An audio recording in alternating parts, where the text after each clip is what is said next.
وسراجا منيرا يا أيها الذين آمنوا اتقوا الله حق تقاته ولا تموتن إلا وأنتم مسلمون يا أيها الناس اتقوا ربكم الذي خلقكم من نفس واحدة وخلق منها زوجها وبث منهما رجالا كثيرا ونساء واتقوا الله الذي تساءلون به والأرحام إن الله كان عليكم رقيبا أما بعد فإن خير الحديث كتاب الله وخير الهدي هدي محمد صلى الله عليه وسلم وشر الأمور محدثاتها وكل محدثة بدعة وكل بدعة ضلالة وكل ضلالة في النار فقد قال الله تبارك وتعالى في كلامه المجيد أعوذ بالله من الشيطان الرجيم لا يكلف الله نفسا إلا وسعها لها ما كسبت وعليها ما اكتسبت ربنا لا تؤاخذنا إن نسينا أو أخطأنا ربنا ولا تحمل علينا إصرا كما حملته على الذين من قبلنا ربنا ولا تحملنا ما لا طاقة لنا به واعف عنا واغفر لنا وارحمنا أنت مولانا فانصرنا على القوم الكافرين প্রশংসা আল্লাহ রাব্বুল আলামিনের জন্য যে রাব্বুল আলামিন আমরা না চাইতেই যিনি আমাদেরকে অসংখ্য নিয়ামত রাজি দান করেছেন। পৃথিবীতে আমরা আসার পূর্বেই আমাদের জন্য যেমন পরিবেশ, আমাদের জন্য আমাদের বাঁচার জন্য যা কিছু দরকার, আমাদের যত্নের জন্য যা কিছু দরকার, পৃথিবীতে আসার পূর্বেই যিনি আমার মায়ের বুকে আমার খাদ্যের জন্য দুধ আগেই দিয়ে দেন, যে রব্বুল আলামিন আমাকে আপনাকে চলার জন্য, ফেরার জন্য, দুনিয়াতে শান্তিতে প্রশান্তিতে বেঁচে থাকার জন্য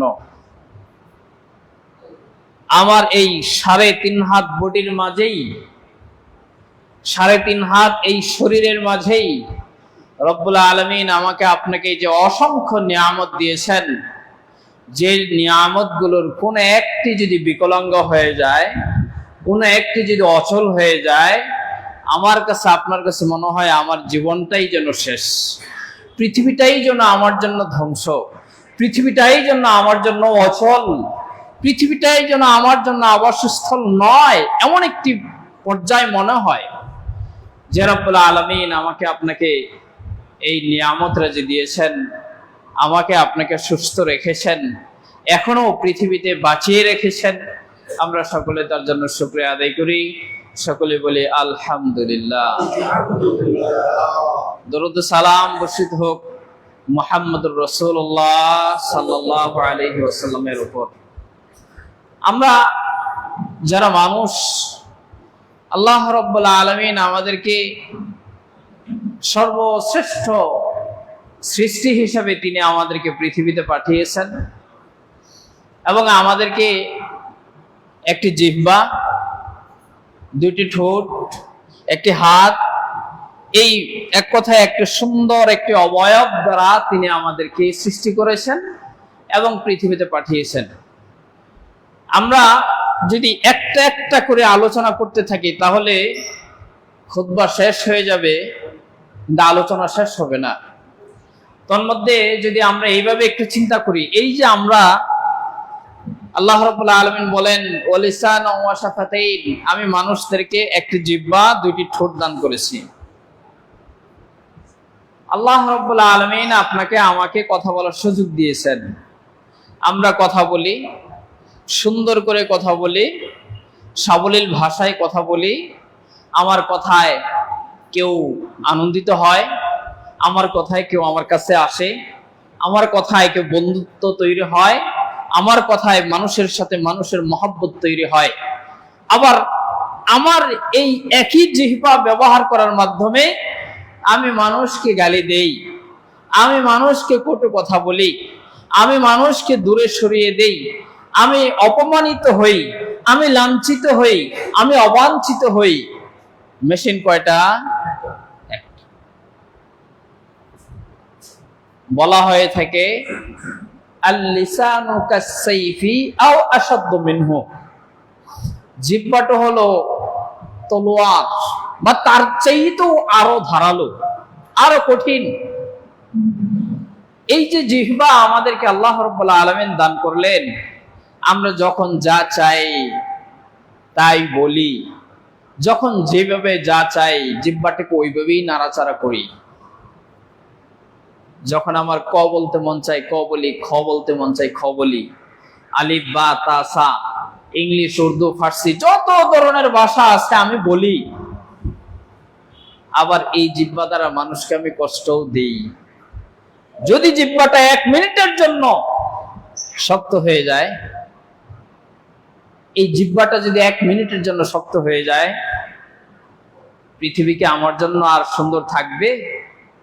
হ্যাঁ, এই যে নিয়ামত আল্লাহ রাব্বুল আলামিন দিয়েছেন, আরেকটু অন্যভাবে যদি বলার চেষ্টা করি, আল্লাহ রাব্বুল আলামিন আমাদেরকে পৃথিবীতে পাঠিয়েছেন এবং আমাদের জন্য হাজারো প্রকৃতির খাবার, ফল ফলাদি আমাদেরকে দিয়েছেন না? দিয়েছেন তো।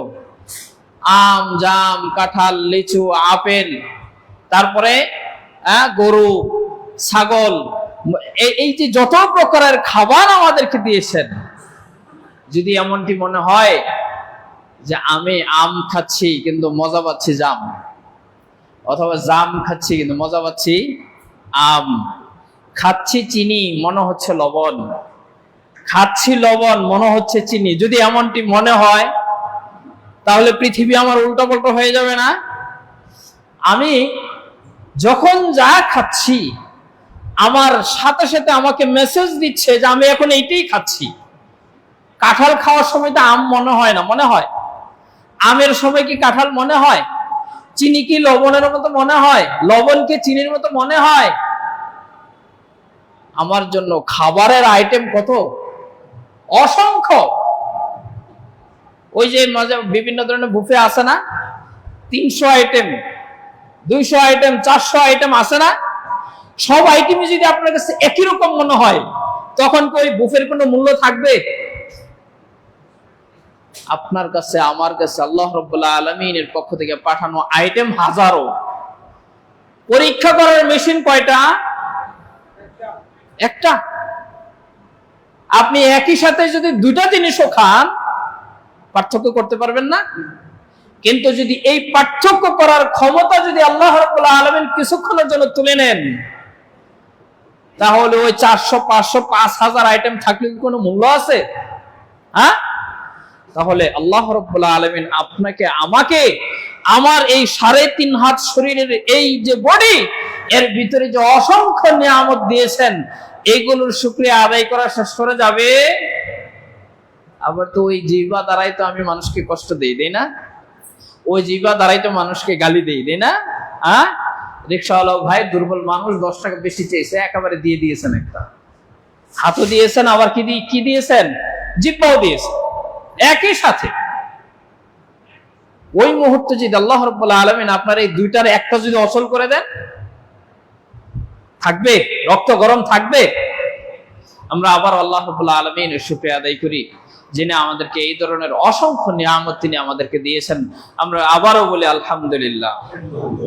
সম্মানিত মুসলিমবৃন্দ, আজকে আমি যে বিষয় নিয়ে কথা বলতে চাচ্ছি সেই বিষয়টি সম্পর্কে আপনারা অধিকাংশ মানুষই জানেন।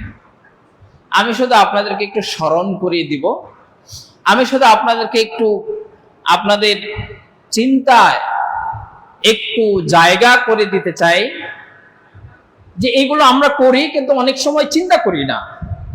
আমরা এগুলো করি অনেক সময় অনুধাবন করি না, অনুভব করি না, যার কারণে আমরা যেহেতু অনুধাবন শক্তি আমাদের কম বা আমরা চিন্তা করি না, যার কারণে জিনিসটার গুরুত্ব হয় না। আমরা আজকে যে বিষয়টি নিয়ে কথা বলবো, আল্লাহ রাব্বুল আলামিন কোরআন কারিমে বান্দার জন্য বা বান্দার উপকারের জন্য, পৃথিবীর জীবনে সুন্দর করে বেঁচে থাকার জন্য আল্লাহ রাব্বুল আলামিন কোরআনুল কারিমে অসংখ্য দোয়া শিক্ষা দিয়েছেন। কোরআনুল কারিম থেকে যে সমস্ত দোয়া তিনি শিক্ষা দিয়েছেন তার কিছুটা আলোচনা করার প্রয়াস পাবো, এবং কিভাবে তিনি আমাদেরকে শিক্ষা দিয়েছেন, কিভাবে তিনি আমাদেরকে বলিয়েছেন, তার ভাষায় আমাদেরকে কিভাবে উচ্চারণ করাচ্ছেন, আমরা এগুলো নিয়ে একটু আলোচনা করার প্রয়াস পাবো ইনশাআল্লাহ। ওয়া মা তাওফীকি ইল্লা বিল্লাহি আলাইহি তাওয়াক্কালতু ওয়া ইলাইহি উনীব। আমরা যারা এখানে বসবাস করছি বা এই মুহূর্তে যারা অবস্থান করছি, আমরা কয়জন আছি যারা কোনো গুনাহ করি নাই? আছি তো মনে হয়, নাকি?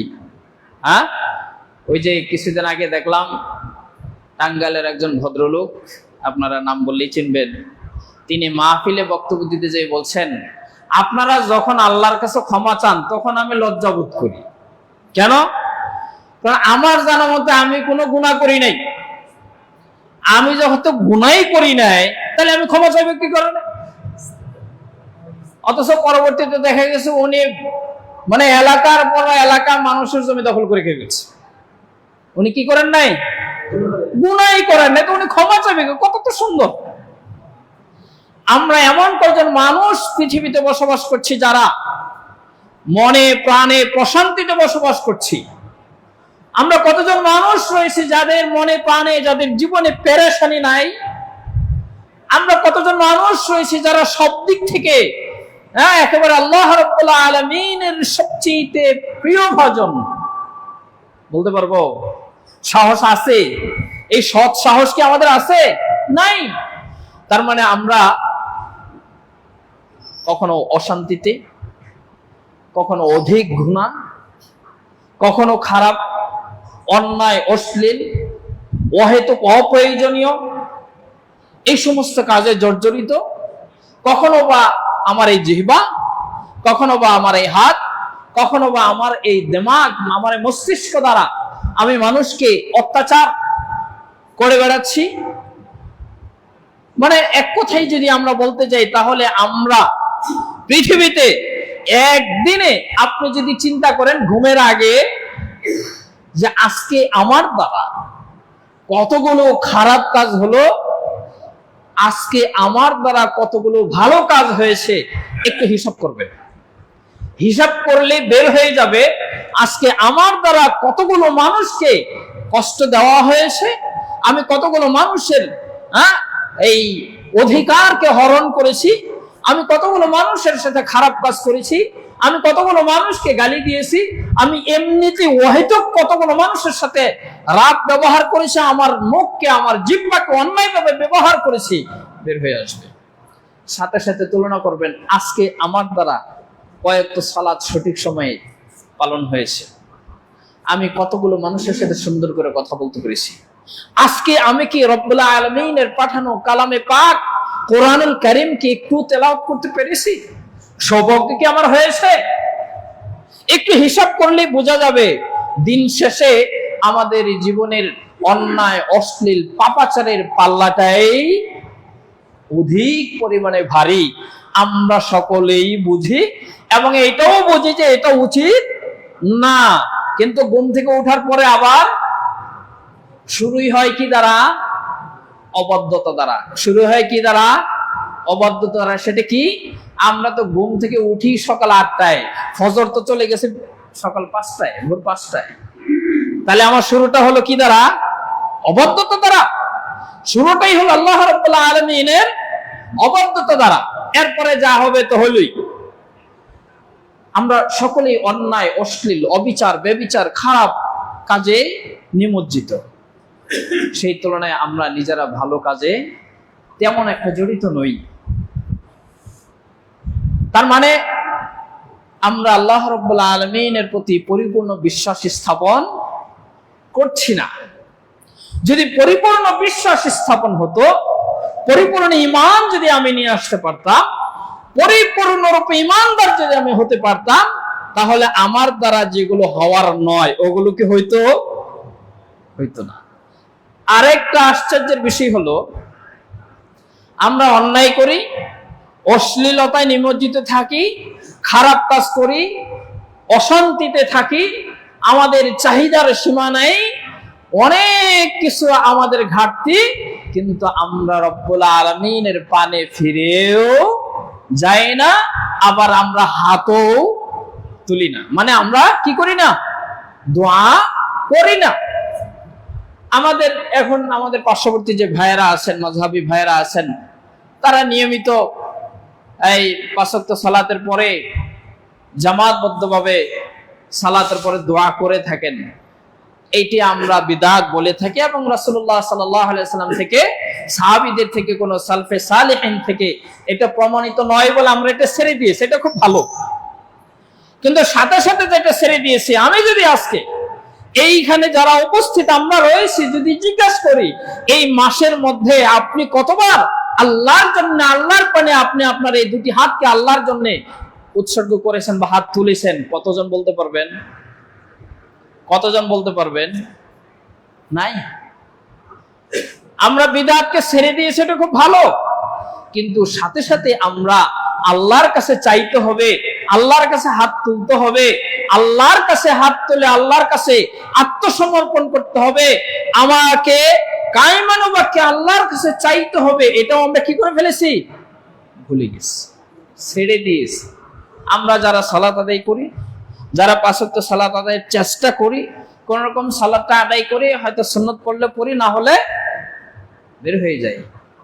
এরপরে আমাদের কোন একজন সালাফ তিনি দুঃখ প্রকাশ করে বলছেন যে ইসলামের প্রথম যুগে মসজিদ এবং মুসলমানদের অবস্থা ছিল যে মসজিদে আসতেন আগে, এবং যখন আসতেন তখন সিরিয়াল ধরে আসতেন, মানে একেবারে নিয়মিত আসতেন, একজনের পর একজন, একজনের পর একজন আসছে, আর যখন যাইতো তখন একজন একজন করে যাইত। মানে আসার দিকের পাল্লাটা ছিল ভারী, যাওয়ার দিকের পাল্লাটা ছিল হালকা। আস্তে আস্তে যাইতেন, সালাত আদায় করতেন, তাসবিহ তাহলিল করতেন, দোয়া করতেন, আল্লাহর কাছে চাইতেন, এরপরে আস্তে আস্তে একজন একজন করে বের হয়ে যেত। এখন হয়েছে তার উল্টোটা। এই আজকে আমরা আসতেছি, একজন একজন করে আসতেছি, কিন্তু বের হওয়ার সময় সিরিয়াল। বের হওয়ার সময় কি সিরিয়াল? তার মানে কি? তার মানে হলো আমাকে মসজিদ থেকে যত তাড়াতাড়ি বের হওয়া যায় আমার জন্য কল্যাণ, এটাতেই মনে হচ্ছে যে আমি কখন বের হব। এটি তো সত্য, এটি তো বাস্তব। কিন্তু আমরা দোয়া কি করি? আল্লাহুম্মা ইফতাহলি আবওয়াবা রাহমাতিক। এই দোয়া পরেই তো আমরা ভিতরে ঢুকি, কল্যাণের জায়গায় ঢুকি, নিরাপত্তার জায়গায় ঢুকি। কিন্তু নিরাপত্তার জায়গায়, কল্যাণের জায়গায় আমাদের থাকতে ভালো লাগে না, কখন বের হব, তাই কি না? এটি তো আমাদের বাস্তবতা। আমরা আসলে আল্লাহর কাছে চাই না। আমাদের শত ব্যস্ততা থাকা সত্ত্বেও, শত সমস্যা থাকা সত্ত্বেও, শত অশান্তিতে থাকা সত্ত্বেও আমার বিরুদ্ধে মামলা, আমার বিরুদ্ধে হামলা, আমি অসুস্থ, আমি রোগী, আমি রোগে শোকে অস্থিরতায় আমার জীবন চলে যাচ্ছে, এরপরেও আমি কি করি না? আল্লাহর পানে আমরা হাত তুলি না।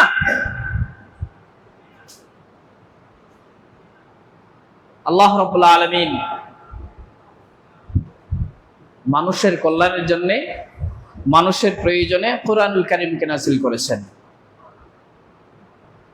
আল্লাহ রাব্বুল আলামিন এই কোরআনুল কারীমকে নাজিল করে তিনি বললেন, কখনো বলেছেন হুদাল লিল মুত্তাকিন, আবার কোথাও বলেছেন হুদাল লিন্নাস, মুত্তাকিনের জন্য এটা হেদায়েত স্বরূপ।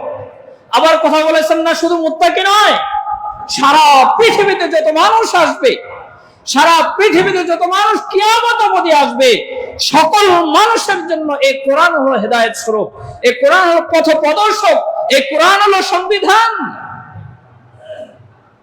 লা রাইবা ফীহি, এর ভিতরে কোনো সন্দেহ নাই, সংশয় নাই, পরিবর্তন নাই, পরিবর্ধন নাই। এখন মনে হবে ওই 1400 বছর আগে কোরআন নাজিল হয়েছে, 1400 বছর পরে আজকের এই সমাজে ওই মধ্যযুগীয় ওই সময়ের সমাজ আর আধুনিক যুগের এই সময়ের সমাজ কি একরকম আছে? তাহলে ওই মধ্যযুগীয় ওই কোরআন দিয়ে কি বর্তমান সমাজ পরিচালনা সম্ভব না? কেন না বললাম? আমরা বিশ্বাস করি না, মনে প্রাণে বিশ্বাস করি না। মুখে বলার মুসলমান বলে তাই বলি, মুখে বলি, অন্তরে কি করি না? বিশ্বাস করি না। যদি করতাম তাহলে আমাদের জীবনে এত অতিষ্ঠতা, এত অস্থিরতা, এত গুনাহ, এত পাপাচার, এত অশান্তি আমাদের জীবনে থাকতো? থাকার কথা? করি না, বিশ্বাস করি না। আল্লাহ রাব্বুল আলামিন এই কোরআনুল কারীমকে নাজিল করেছেন মানুষের উপকারে, মানুষের জীবনে, ইহকালীন জীবনে শান্তি, ইহকালীন জীবনে প্রশান্তি, পরকালীন জীবনে মুক্তি অর্জন করে তো ব্যক্তি জান্নাতে যাবে, ব্যক্তি প্রশান্তিতে জান্নাতে বসবাস করবে অসংখ্য বছর, অনিয়ন্ত্রিত সময়ে ব্যক্তি জান্নাতে যাবে। এই জন্যই আল্লাহ রাব্বুল আলামিন কোরআনকে নাজিল করেছেন। কোরআন নাজিল হয়েছে 1400 বছর আগে। আমাদের দেশ স্বাধীন হয়েছে কত বছর? 53 বছর। আজকেও তো একটা সিগনেচার হবে না? হবে তো। কিসের সিগনেচার? সংবিধানের সিগনেচার। আমরা এখন থেকে এইভাবে চলবো। পরিবর্তন হয়েছে কতবার 53 বছরে? আগের জিনিস করেছেন করলে ওটা ভালো লাগে না, ওটা নষ্ট, এটা সমস্যা, ওই সমস্যা বাদ, আজকে নতুন করে আরেকটা করবো। আবার কয়েকদিন পরে এসে আরেকজন বলবে যে ওইখানে এই সমস্যা ছিল, বাদ, চলবে না। কোরআনুল কারীমের কয়টা অক্ষর পরিবর্তন হয়েছে? নুক্তা, হরকত, হরফ হয়নি। এটা হবেও না। আল্লাহ রাব্বুল আলামিন কোরআনুল কারীমকে নাজিল করেছেন এবং বলেছেন যে এটি তোমাদের জন্য সংবিধান করে দিলাম। তোমরা যত আধুনিক সমাজ হোক না কেন, তোমাদের ভাষায় যত মধ্যযুগীয় সমাজ হোক না কেন, তোমাদের ভাষায় যত উচ্চতর আধুনিক সমাজ হোক না কেন, কোন সমাজের জন্য এই কোরআন অচল হবে না। এই কোরআনের অর্থ, এই কোরআনের বাক্য, এই কোরআনের অক্ষর, এই কোরআনের কোন কিছুর পরিবর্তনের প্রয়োজন হবে না। তোমরা যে কোনো সমাজে বসবাস করো না কেন, ওই সকল সমাজের জন্য এই কোরআন তোমাদের জন্য অবধারিত। এই কোরআন দিয়ে যদি তোমরা জীবন পরিচালনা করতে পারো, তোমাদের জীবনে অশান্তি, তোমাদের জীবনে অস্থিরতা বলতে কোনো কিছু থাকবে না। তোমরা ইহকালীন শান্তি এবং পরকালীন মুক্তির জীবনে এবং সর্বশেষ তোমরা জান্নাতি জীবন লাভ করবে। এই হলো কোরআনুল কারীম। আল্লাহ রাব্বুল আলামিন কোরআন কারীম নাজিল করেছেন এবং এই কোরআনুল কারীমে আল্লাহ রাব্বুল আলামিন বান্দার জন্য, মানুষের জন্য, সমাজের জন্য, রাষ্ট্রের জন্য, পৃথিবীবাসীর জন্য, পৃথিবীর জন্য বিভিন্ন ধরনের হুকুম আহকাম নাজিল করেছেন। আবার কখনো কখনো পূর্বেকার যুগের নবী এবং রাসূলদের, পূর্বেকার যুগের খারাপ মানুষদের, অবাধ্য মানুষদের ঘটনা বর্ণনা করেছেন। তিনি বলছেন আহসানুল কাসাস, ইউসুফ আলাইহিস সালাতু ওয়াস সালামের ঘটনা বর্ণনা করেন, মুসা আলাইহিস সালাতু ওয়াস সালামের ঘটনা বর্ণনা করেন, ইলিয়াস আলাইহিস সালাতু ওয়াস সালামের ঘটনা বর্ণনা করেন। এইভাবে অসংখ্য নবী এবং রাসূলদের ঘটনা বর্ণনা করেন। তার সাথে সাথে ফেরাউন, হামান, কারণ এইভাবে যত অবাধ্য, যত মানুষ পৃথিবীতে এসেছিল তাদের অবস্থা বর্ণনা করে তিনি শিক্ষা দিতে চেয়েছেন যে যদি তোমরা ভালো কাজ করো, পূর্বে এমন ভালো কাজ যারা করেছে তাদের উদাহরণ, তাদের প্রতিদান এমন হয়েছে, পূর্বে যারা খারাপ কাজ করেছে তাদের উদাহরণ, তাদের প্রতিদান এমন হয়েছে, তোমরা পরবর্তীতে কিভাবে করবে এখান থেকে শিক্ষা নাও। আল্লাহ রাব্বুল আলামিনের পরে মানুষ পৃথিবীতে আসবে। মানুষ পৃথিবীতে আসার পরে মানুষ বিভিন্ন ধরনের সমস্যায় ভুগবে। ব্যক্তিগত জীবনের সমস্যায় ভুগবে, পারিবারিক জীবনের সমস্যায় ভুগবে, পারস্পরিক সম্পর্কের সমস্যায় ভুগবে, রাষ্ট্রীয় জীবনের সমস্যায় ভুগবে, সামাজিক জীবনের সমস্যায় ভুগবে। মানুষ কখন বিভিন্ন ধরনের সমস্যায় ভুগবে, কখন কোন ধরনের সমস্যায় ভুগলে মানুষ কোন বাক্যে দোয়া করলে আল্লাহ রাব্বুল আলামিন ওই সাথে সাথে দোয়া কবুল করবেন, এমন কিছু দোয়াও আল্লাহ রাব্বুল আলামিন কোরআনুল কারীমে শিক্ষা দিয়েছেন। আল্লাহ রাব্বুল আলামিন কোরআনুল কারীমে এমন ভাবে ভাষাগুলো ব্যবহার করেছেন, এমন ভাবে বাক্যগুলো ব্যবহার করেছেন, আপনি যদি এই কোরআনুল কারীমের এই দোয়াগুলোকে যদি আপনি পড়েন, কোরআনের এই দোয়াগুলো যদি আপনি একবার চিন্তা করেন, আপনার কাছে মনে হবে আরে আমি তো এই সমস্যায় ভুগছি, আরে আমার তো এই সমস্যা, আরে আল্লাহ রাব্বুল আলামিন তো 1400 বছর আগে আমার এই সমস্যার সংক্রান্ত কি হবে, কিভাবে দোয়া করতে হবে, কোন শব্দ বলতে হবে, কোন শব্দ বললে বেশি উপকৃত হবে, এমন ভাবে আল্লাহ রাব্বুল আলামিন তিনি নিজে বান্দাকে শিখিয়েছেন কার কাছে দোয়া করার জন্য? আল্লাহর কাছে দোয়া করার জন্য। কিন্তু আমরা এগুলি কি করি না, চিন্তা করি না। আমরা এক দুইটা একটু আলোচনা করি। আল্লাহ রাব্বুল আলামিন এই কোরআনুল কারীমের সর্বপ্রথম সূরার নাম কি? সূরা ফাতিহা। এই সূরা ফাতিহা সম্পর্কে আপনারা আলোচনা মোটামুটি সকলেই জানেন, মোটামুটি মুখস্থ। আল্লাহ রাব্বুল আলামিন এই সূরাকে দুই ভাগে ভাগ করেছেন। তিনি বলছেন এক ভাগ আমার, আরেক ভাগ কার? বান্দার। এখানে একটু কথা বলে রাখি, আমরা দোয়া করি, আমরা দোয়া করার সময় আমরা খুব অস্থিরতা, আমরা চাই যে আমি আল্লাহর কাছে দোয়া করেছি আমার এখনই কবুল হতে হবে, আছে না? আছে তো? ওই ব্যক্তির দোয়া কখনোই কবুল হয় না, দুই ব্যক্তির দোয়া কখনোই কবুল হয় না। যে দুই ব্যক্তি দোয়া করার সময় খুব তাড়াহুড়া করে এবং দোয়া করার পরে সে পরিপূর্ণরূপে বিশ্বাস সহকারে দোয়া করে না, ওই ব্যক্তির দোয়া কি হবে না? কবুল হবে না। এবং দোয়া করার জন্য কিছু নিয়ম কানুন রয়েছে। যেমন আপনি আজকে যদি প্রধান উপদেষ্টার কাছে যান, যাওয়ার পরে কি বলবেন? যে আমি আসছি আপনার কাছে, আমার এই লাগবে, তাড়াতাড়ি দেন, আমি চলে যাব। দিবে তো আপনাকে? দিবে না? আর আমাদের বিবেকে তো এটাই বলে যে এইভাবেই বলতে হবে, বলে তো নাকি?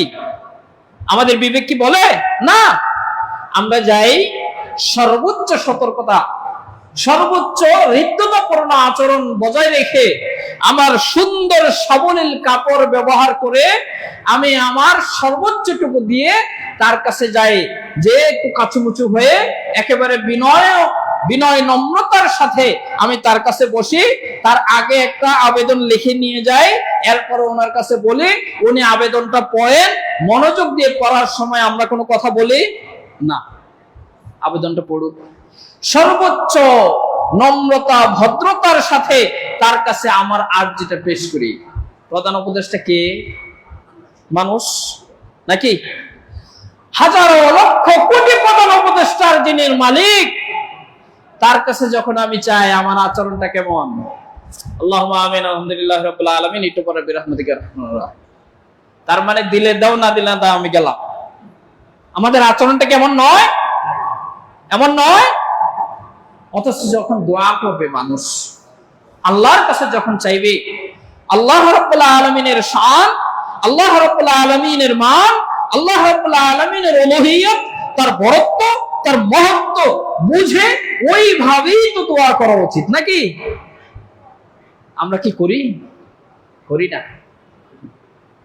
আল্লাহ রাব্বুল আলামিন এই সূরাতুল ফাতিহা তিনি নাযিল করলেন। এটি একটি দোয়া, এটি একটি শেফার জন্য দোয়া। আল্লাহ রাব্বুল আলামিন রাসূলুল্লাহ সাল্লাল্লাহু আলাইহি ওয়াসাল্লামের মাধ্যমে বললেন যে এটি আল্লাহ রাব্বুল আলামিন তিনি বলেন যে এটিকে আমি দুই ভাগ করেছি, প্রথম ভাগ আমার, দ্বিতীয় ভাগ বান্দার। আল্লাহ রাব্বুল আলামিন কি শিখিয়ে দিচ্ছেন বান্দাকে? বান্দাকে শিখিয়ে দিচ্ছেন, বান্দা তুমি যখন দোয়া শুরু করবে, তুমি যখন আমার কাছে কোনো কিছু চাওয়া শুরু করবে, তোমার যখন কোনো কিছু প্রয়োজন হবে, তুমি যখন আমার কাছে হাত তুলবে, তুমি যখন আমার উপরে পরিপূর্ণরূপে বিশ্বাস স্থাপন করে আমার কাছে কোনো কিছু আশা করে আমাকে ভয় পেয়ে যখন তুমি আমার কাছে চাইবে, প্রথমেই তুমি আমার প্রশংসা করবে। আলহামদুলিল্লাহ রাব্বিল আলামিন, আমি প্রশংসা করছি, সকল প্রকার প্রশংসা রব্বুল আলামিনের জন্য, যিনি জগৎ সমূহের প্রতিপালক, আর রহমানির রহিম। আমি তারও প্রশংসা করছি যিনি দয়াময়, অতি দয়ালু, মালিক ইয়াউমিদ্দিন। আমি সাক্ষ্য দিচ্ছি রব্বুল আলামিন হলেন কিয়ামত দিবসের মালিক। তাহলে আমি কি করলাম? আমি প্রথমে আল্লাহর প্রশংসা করলাম, আমি আল্লাহর উলুহিয়াতের স্বীকৃতি দিলাম, রব্বুল আলামিনের মালিকত্বের স্বীকৃতি দিলাম, কিয়ামত দিবসের মালিকের স্বীকৃতি দিলাম, আল্লাহর মহত্ব, আল্লাহর বরত্ব, আল্লাহর উলুহিয়াতের স্বীকৃতি দেওয়ার পরে এবার আমি বলছি ইয়্যাকা না'বুদু। রব্বুল আলামিন, আমি তোমার জন্য যত ইবাদত করি, আমার যত চাওয়া, আমার যত পাওয়া, আমার পৃথিবীতে বেঁচে থাকা, আমার মরে যাওয়া, ইন্না সালাতি ওয়া নুসুকি ওয়া মাহইয়ায়া ওয়া মামাতি লিল্লাহি রাব্বিল আলামিন। আমার সালাত, আমার কুরবানি, আমার জীবন, আমার মৃত্যু, একেবারে জন্ম থেকে মৃত্যু অবধি আমার যত কার্যক্রম রয়েছে, সকল কার্যক্রম রব্বুল আলামিন তোমার জন্যই কেবলমাত্র নিবেদিত। আল্লাহ রাসূল সাল্লাল্লাহু আল্লাহ রাব্বুল আলামিন বলছেন, বান্দা যখন এরপরে বলছে ইয়্যাকা নাস্তাঈন, আল্লাহ আমি তোমার কাছে সাহায্য চাই, আমি তোমার কাছে সাহায্য কামনা করছি। এরপর আবার বলছে ইহদিনাস সিরাতাল মুস্তাকিম। রব্বুল আলামিন, তুমি আমাকে সরল ও সঠিক পথ দেখাও, তুমি আমাকে সরল ও সঠিক পথ দেখাও। সিরাতাল্লাযীনা আন'আমতা আলাইহিম, তুমি এমন সঠিক পথ দেখাবে, তুমি এমন মানুষের পথ দেখাবে, তুমি এমন সরল ও সঠিক পথ দেখাবে যারা যেমন সরল ও সঠিক পথ পালন করে, সরল ও সঠিক পথ পেয়ে যারা ইতিমধ্যেই নিয়ামত প্রাপ্ত হয়েছে, যারা ইতিমধ্যেই জান্নাত প্রাপ্তি হয়েছে, যারা ইতিমধ্যেই জান্নাতের সুসংবাদ প্রাপ্ত হয়েছেন, যারা ইতিমধ্যে সিদ্দিকিন, যারা ইতিমধ্যে শুহাদা হিসেবে পরিচিত হয়েছেন, যাদের ব্যাপারে আপনি বলেছেন রাদিয়াল্লাহু আনহুম ওয়া রাদু আনহু, আল্লাহ যাদের ব্যাপারে আপনি স্বীকৃতি দিয়েছেন, আল্লাহ তাদের উপর সন্তুষ্ট হয়েছেন, তারাও আল্লাহর উপর সন্তুষ্ট এবং তারা জান্নাতি। আল্লাহ, আমি আপনার কাছে এমন সরল সঠিক পথ চাই, যেমন সরল সঠিক পথ পাওয়ার কারণে তারা পৃথিবীতে থাকা অবস্থায় আপনার সন্তুষ্টির স্বীকৃতি লাভ করেছে। সিরাতাল্লাযীনা আন'আমতা আলাইহিম গায়রিল মাগদুবি আলাইহিম ওয়ালাদ-দাল্লিন। তাদের পথ তুমি আমাকে দেখাও না, তাদের পথে তুমি আমাকে পরিচালিত করিও না, যারা পৃথিবীতে এমন পথে পরিচালিত হয়েছে, যারা পৃথিবীতে ওই এমন খারাপ পথ পরিচালিত হওয়ার কারণে পৃথিবীতেই তুমি তাদেরকে ধ্বংস করে দিয়েছো, পৃথিবীতেই তাদেরকে তুমি গজব দিয়েছো, পৃথিবীতে তাদেরকে নিঃশেষ করে দিয়েছো, তাদেরকে ধ্বংস করে দিয়েছো। তাদের এত ক্ষমতা, এত শক্তি, এত কিছু থাকার পরেও পৃথিবীতে তারা নিঃশেষ হয়ে গেছে, পৃথিবীতে তাদের কোনো কিছু নাই, পৃথিবীতে তারা গজব প্রাপ্ত হয়েছে এবং পৃথিবীতে যারা পথভ্রষ্ট হয়েছে তাদের পথে তুমি আমাকে পরিচালিত করিও। রাসূলুল্লাহ সাল্লাল্লাহু আলাইহি সাল্লাম বলেন, যে ব্যক্তি আল্লাহ রাব্বুল আলামিনের শিখিয়ে দেওয়া প্রথম এই 3.5 আয়াত বলার পরে পরবর্তীতে 3.5 আয়াত যারা আল্লাহর কাছে পরিপূর্ণরূপে বিশ্বাস সহকারে আশা ভরসা নিয়ে ভয়ের সাথে যারা এইভাবে সূরা ফাতিহা পাঠ করবে, তাদেরকে কোনোভাবেই পথভ্রষ্ট হওয়ার কোনো সুযোগ আছে? আমি কি চাইলাম? আল্লাহ রাসূল সাল্লাল্লাহু আলাইহি সাল্লাম বলেন, কোরআনুল কারীমের মা হলো উম্মুল কোরআন বলা হয় এই সূরাতুল ফাতিহাতে। সূরাতুল ফাতিহা হলো এমন একটি সূরা, সারা কোরআনুল কারীমে যত বিষয় নিয়ে আলোচনা করা হয়েছে, 30 পারা কোরআনুল কারীমে যত বিষয় নিয়ে আলোচনা করা হয়েছে, সমস্ত আলোচনার সার সংক্ষেপ হলো সূরাতুল ফাতিহা। তাহলে আমি এই যে সূরা ফাতিহাতে আমি যা পড়লাম, এইটা যদি আল্লাহ রাব্বুল আলামিন আপনার জন্য আমার জন্য কবুল করে, তাহলে আমার পথভ্রষ্ট হওয়ার কোন সুযোগ আছে? আমি কি নিয়ামত প্রাপ্তদের অন্তর্ভুক্ত হব না? আমি কি সিদ্দিকীনদের অন্তর্ভুক্ত হব না? আমি কি শুহাদাদের অন্তর্ভুক্ত হব না? আমার চরিত্র কি ভালো হবে না? আমি কি খারাপ মানুষ হব? আমার দ্বারা কাউকে কষ্ট দেওয়া কি সম্ভব? আমার জীবনে কি আছে এগুলো? আছে? নাই? মাথায় চিন্তা সব সময় আমার জায়গার সাথে ওই জায়গাটা আছে, ওটা নিতে হবে।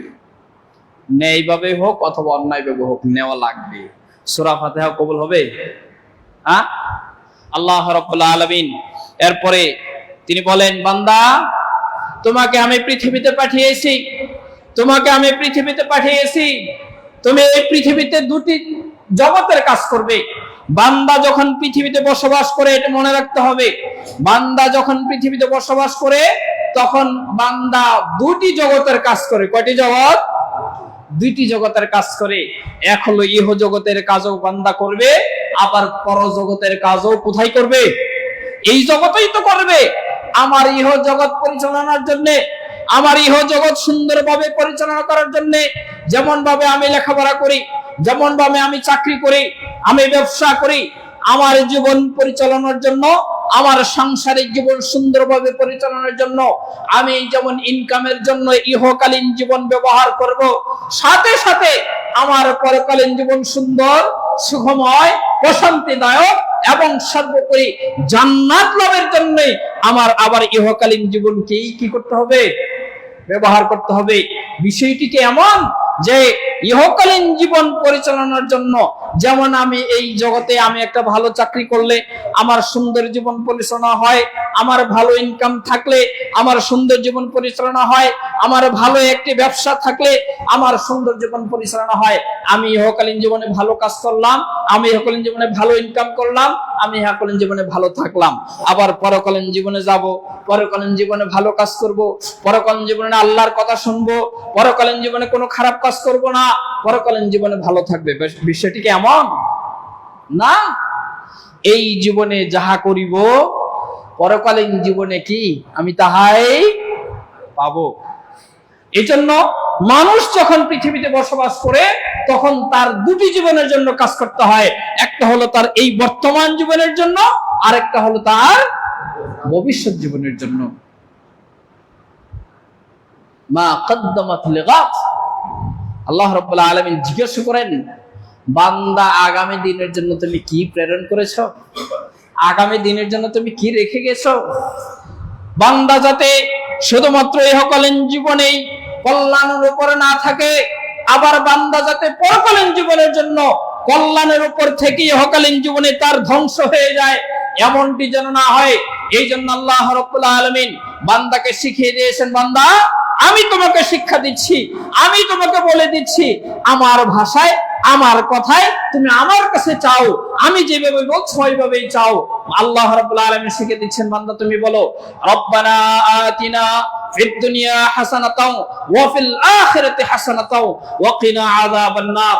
আল্লাহ তুমি আমার ইহকালীন জীবনে শান্তি দাও, ইহকালীন জীবনে প্রশান্তি দাও, ইহকালীন জীবনে সফলতা দাও, ইহকালীন জীবনে সুখে শান্তিতে বসবাস করার জন্য, হালাল উপায়ে বসবাস করার জন্য যা কিছু দরকার আল্লাহ তুমি আমাকে দান করো। এখানেই বান্দার শেষ নয়, যেহেতু বান্দার আরেকটি জীবন আছে, এই জন্য আল্লাহ রাব্বুল আলামিন শিখিয়েছেন বান্দা এইখানেই শেষ করবে না। যদি এখানে শেষ করে দাও, রব্বানা আতিনা ফিদ দুনিয়া হাসানাতান, যদি এখানেই তুমি শেষ করে দাও, যদি ইহকালীন জীবনে তোমার লাগে, পরকালীন জীবন তোমার চিন্তা না হয়, তাহলে শুনে রাখো, ফামা লাহু ফিল আখিরাতি মিন খালাক, তোমার জন্য আখিরাতে কিছুই থাকবে না, আখিরাত ধ্বংস হয়ে যাবে। এই জন্য তুমি এখানেই থেমে যাও না, আরো বলো, রব্বানা আতিনা ফিদ দুনিয়া হাসানাতান ওয়া ফিল আখিরাতি হাসানাতান। আল্লাহ আমাকে শুধু ইহকালীন জীবনের সুন্দর হলে হবে না, আমার ইহকালীন জীবনের সফল হলে হবে না, আমার পরকালীন জীবনের সুন্দর এবং সফলতা লাগবে। পরকালীন জীবনের জন্য তুমি আল্লাহ আমাকে সফলতা দান করো। আল্লাহ রাব্বুল আলামিন শিখিয়ে দিচ্ছেন, বান্দা পরকালীন জীবনের সফলতা হলে শেষ করা যাবে না, এখানে শেষ করা যাবে না। তোমার জীবনের সবচেয়ে বড় সফলতা, তোমার জীবনের সবচেয়ে বড় প্রাপ্তি, তোমার জীবনের সবচেয়ে বড় প্রাপ্তি হলো তুমি জাহান্নাম থেকে মুক্ত থেকে তুমি জান্নাতে যাবে। এই জন্য পরবর্তীতে তিনি আবার আমাদেরকে শিখিয়ে দেন, তুমি এটাও বলো ওয়াকিনা আযাবান নার, আল্লাহ তুমি আমাকে জাহান্নাম থেকে মুক্ত করো। সুবহানাল্লাহ। একটা দোয়া, কয়টা দোয়া? একটা দোয়া। এক দোয়াতেই আপনার 3টি জীবন সুন্দর পরিসমাপ্তি, সফলতার পরিসমাপ্তি। আল্লাহ রাব্বুল আলামিন আপনাকে আমাকে শিখিয়ে দিচ্ছেন, বান্দা তুমি এই জীবনেও তুমি প্রশান্তি চাও, এই জীবনেও তুমি সফলতা চাও, পরকালীন জীবনের জন্য তুমি সফলতা চাও, সাথে সাথে তুমি এই 2 জীবন শেষ করে যখন তোমার সর্বশেষ সফলতা, সর্বশেষ প্রাপ্তি, সর্বশেষ পুরস্কার যেন তোমার সফলতার সাথেই হয়, তোমার জন্য জান্নাত হয়, এই জন্য তুমি জাহান্নাম থেকে মুক্তি চাও। সুবহানাল্লাহ। আল্লাহ রাব্বুল আলামিন এইভাবে কোরআনুল কারীমে অসংখ্য দোয়া, অসংখ্য বাণী তিনি আমাদেরকে শিখিয়ে দিয়েছেন। বান্দা যদি এইভাবে দোয়া করতে পারে, বান্দা যদি এইভাবে চাইতে পারে, এই দোয়াগুলোই যদি বান্দা বিশ্বাসের সাথে, অনুধাবনের সাথে, অনুভবের সাথে মানুষ যদি চাইতে পারে, তাহলে বান্দার জীবনে কোনো অনিষ্টতা, অস্থিরতা, অশান্তি, অসফলতা, ব্যর্থতা বলতে কোনো কিছু থাকার কথা নয়। রাসূলুল্লাহ সাল্লাল্লাহু আলাইহি ওয়াসাল্লাম বলেছেন, আজাবাল লিআমরিল মুমিন, মুমিনের জীবনটা একটা আশ্চর্য ধরনের জীবন। কেন আশ্চর্য ধরনের জীবন? মুমিনের জীবনে কোনো ব্যর্থতা নাই, মুমিনের জীবনে কোনো অশান্তিতে নাই, মুমিনের জীবনে কোনো অপ্রাপ্তি নাই। কেন? মুমিন বান্দা যখন কোনো কিছু পায়, মুমিন বান্দা যখন কোনো কিছু পায়, আনন্দিত হয়, তখন সে আল্লাহ রাব্বুল আলামিনের শুকরিয়া আদায় করে। পাইলো, আবার সাথে সাথে আল্লাহর শুকরিয়া আদায় করলো, এতেও মুমিনের কি সফলতা। আবার মুমিন জীবন যখন কোনো কষ্টে পতিত হয়, মুমিন জীবন যখন অস্থিরতায় পতিত হয়, মুমিন জীবন যখন কোনো বিপদে পতিত হয়, তখন সে ধৈর্য ধারণ করে এবং আল্লাহর কাছে এই বিষয়ে সে আল্লাহর কাছে সাহায্য চায়, এতেও মুমিনের সফলতা। বিপদে পড়েছে, অস্থিরতায় পড়েছে, ধৈর্য ধারণ করেছে, আল্লাহ রাব্বুল আলামিন তাকে উত্তম পুরস্কার দান করবেন।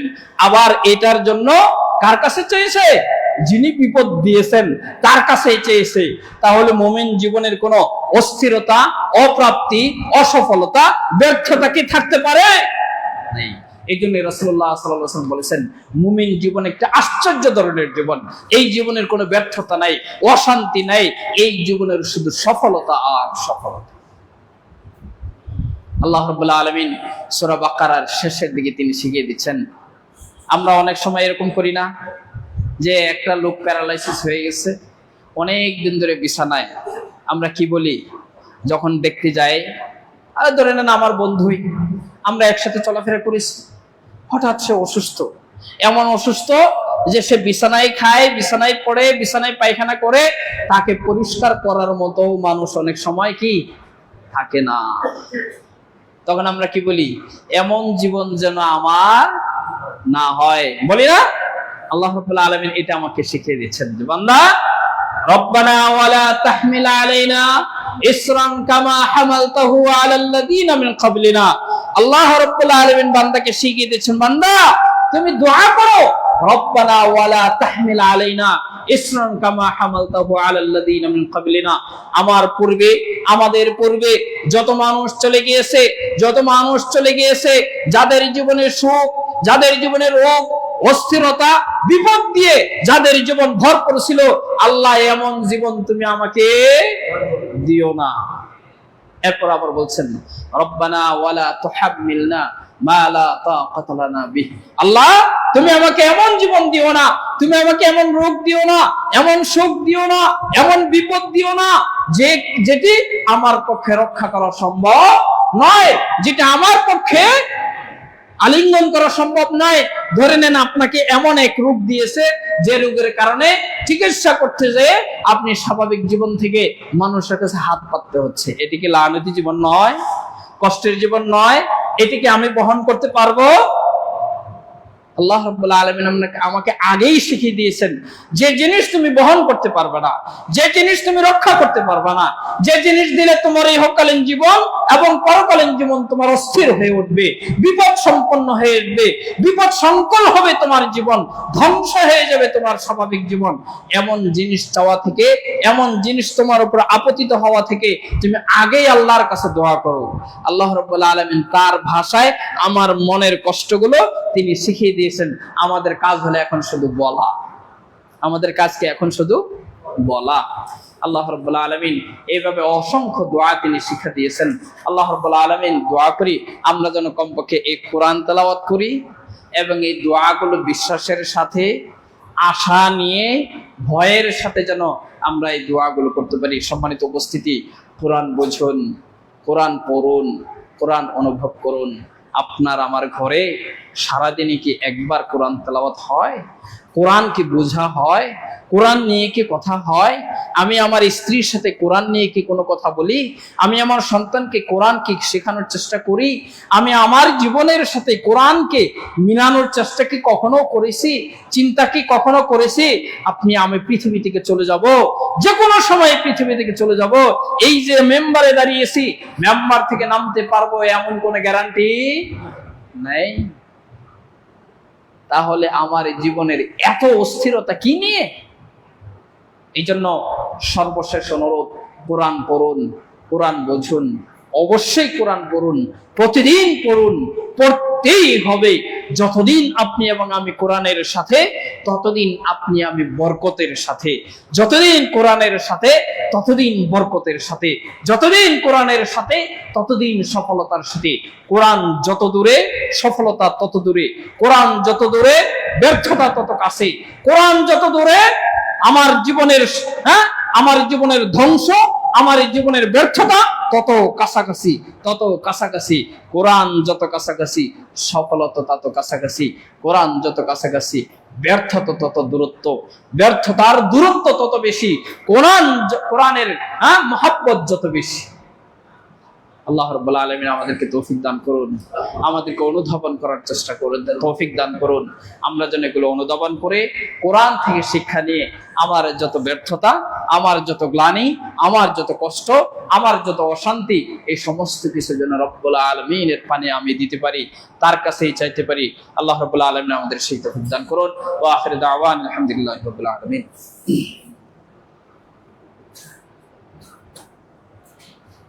إن الحمد لله نحمده ونصلي على رسوله الكريم أما بعد أعوذ بالله من الشيطان الرجيم إن الله وملائكته يصلون على النبي يا أيها الذين آمنوا صلوا عليه وسلموا تسليما اللهم صل على محمد وعلى آل محمد كما صليت على إبراهيم وعلى آل إبراهيم إنك حميد مجيد اللهم بارك على محمد وعلى آل محمد كما باركت على إبراهيم وعلى آل إبراهيم إنك حميد مجيد।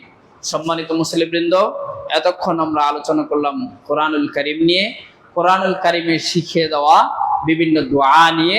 এইভাবে যদি আমরা মোটামুটি আলোচনা করতে থাকি, সারা কোরআনে অসংখ্য দোয়া দিয়ে আল্লাহ রাব্বুল আলামিন আমাদেরকে শিখিয়েছেন। এখানে একটি মাদ্রাসা রয়েছে আপনারা জানেন, এবং এই মাদ্রাসায় আগামী নভেম্বরে একটি ইসলামী মাহফিল রয়েছে। এখানে আসবেন শেখ ডক্টর মুজাফফর বিন মুহসিন, আসবেন শেখ আব্দুল নূর মাদানী হাফিজাহুল্লাহ এবং শেখ তানজিল আহমদ। এই কোরআনকে নিয়ে, কোরআন কেন্দ্রিক জীবনকে কিভাবে সাজানো যায়, কোরআনের রঙে কিভাবে জীবনকে রঙিন করা যায়, কোরআনের সাথে কিভাবে পথ চলা যায়, এগুলো নিয়ে আলোচনা হবে। জানেন আপনারা, একটি মাহফিল বাস্তবায়ন করতে বেশ খরচের বিষয় রয়েছে। আপনারা এই কোরআনের মাহফিলকে বাস্তবায়ন করার জন্য, এখান থেকে কিছু শেখার জন্য দুইভাবে সহযোগিতা করবেন। কমপক্ষে এক, আর্থিক সহযোগিতা করবেন। দুই, এই মাহফিলে আপনি এসে সহযোগিতা করবেন। আপনি অর্থ দিলেন কিন্তু আপনি আসলেন না, তাহলে আপনার কাজটা কি হলো? শিখতে তো পারলেন না। এখানে এই জন্য যারা আশেপাশে থাকবেন সকলে অবশ্যই আসবেন, উৎসাহ সহকারে আসবেন, বন্ধু বান্ধবদেরকে নিয়ে আসবেন। কিসের জন্য? কিছু শেখার জন্য, কোরআন থেকে শেখার জন্য, হাদিস থেকে শেখার জন্য। এর চাইতে উত্তম শিক্ষা পৃথিবীতে এর চাইতে উত্তম শিক্ষার হতে পারে না। এই জন্য আপনারা আপনাদের সর্বোচ্চটুকু দিয়ে সহযোগিতা করবেন এবং আপনি সহ আপনার বন্ধু বান্ধব যারা রয়েছেন তাদেরকে নিয়ে আসবেন। আল্লাহ রাব্বুল আলামিন এই মাহফিলকে সফলতা দান করুন, এই মাহফিলকে কবুল করুন এবং আপনারা আপনাদের সর্বোচ্চটুকু দান করার চেষ্টা করবেন ইনশাআল্লাহ। সাথে সাথে আমরা দোয়া করি, আমাদের মাঝে অনেকে অসুস্থ রয়েছেন, আমরা দোয়া করি আল্লাহ রাব্বুল আলামিন যারা অসুস্থ রয়েছেন তাদেরকে সুস্থতা দান করুন, যারা বিভিন্ন ধরনের সমস্যায় জর্জরিত আল্লাহ রাব্বুল আলামিন তাদেরকে সেই সমস্যা থেকে মুক্ত করুন। এবং সারা পৃথিবীতে মজলুম বলতে যাকে বোঝায় তারা কারা? মুসলমানরা। আল্লাহ রাব্বুল আলামিন এই মুসলমানদেরকে রক্ষা করুন, তাদের প্রতি প্রশান্তি দান করুন, তাদেরকে আবারও পরিপূর্ণ জীবনে ফিরে আসার তৌফিক দান করুন এবং ওই লানত প্রাপ্ত, ওই গজব প্রাপ্ত, ওই ইহুদি জাতি দুষ্ট চক্রকে আল্লাহ রাব্বুল আলামিন ধ্বংস করে দিন। আল্লাহ রাব্বুল আলামিন তাদেরকে ধ্বংস করে দিন। তারা যদিও একটি শান্তি চুক্তিতে স্বাক্ষর করেছে কিন্তু তাদের হামলা এখনো থামেনি এবং তাদেরকে বিশ্বাস করারও কোনো সুযোগ নাই। আমরা আল্লাহ রাব্বুল আলামিনের কাছে এই মিম্বার থেকে দোয়া করি, আল্লাহ যে চুক্তি হয়েছে এই চুক্তিকে তুমি একেবারে আজীবনের জন্য স্থায়ী করে দাও। আমাদের এই মুসলিম ভাই বোনদেরকে প্রশান্তি দান করো। আমাদের এই শিশু নর নারী, এই যে অসহায় মানুষেরা যে না খেয়ে মরে আসে, যা না খেয়ে পড়ে আসে, এমনকি না খেতে খেতে অনেক সময় মৃত্যুবরণ করছে, ঘাস খাচ্ছে এবং ময়লাযুক্ত পানিগুলো তুলে নিয়ে তারা সেগুলো কোনো না কোনো ভাবে একটু পরিষ্কার করে সেগুলো তারা খেয়ে পান করে তারা জীবনযাপন করছে। এর চাইতে কষ্টের জীবন আর কি হতে পারে? আল্লাহ রাব্বুল আলামিন তাদেরকে পরিপূর্ণরূপে রক্ষা করুন, পরিপূর্ণরূপে প্রশান্তি দান করুন। সাথে সাথে আমাদের প্রতিবেশী দেশ ইন্ডিয়াতেও আমাদের মুসলিম ভাইয়েরা নির্যাতনের শিকার হচ্ছে, আমরা তাদের জন্য দোয়া করি। সর্বোপরি আমাদের সকল সমাজ এবং রাষ্ট্রের জন্য দোয়া করি। আল্লাহ রাব্বুল আলামিন সবকিছুতেই আমাদের মাঝে প্রশান্তি দান করুন, আমাদের সমাজে প্রশান্তি দান করুন। আমাদের ইহকালীন জীবন এবং পরকালীন জীবন যেন শান্তি ও পরকালীন মুক্তি জীবন যেন আমরা অর্জন করতে পারি। সর্বোপরি আমরা যেন জান্নাতে যেতে পারি। আল্লাহ রাব্বুল আলামিন আমাদের সেই তৌফিক দান করুন। ওয়া আখিরু দাওয়ানা আলহামদুলিল্লাহি রাব্বিল আলামিন ওয়া সাল্লাল্লাহু আলা নবিয়িনা মুহাম্মদ।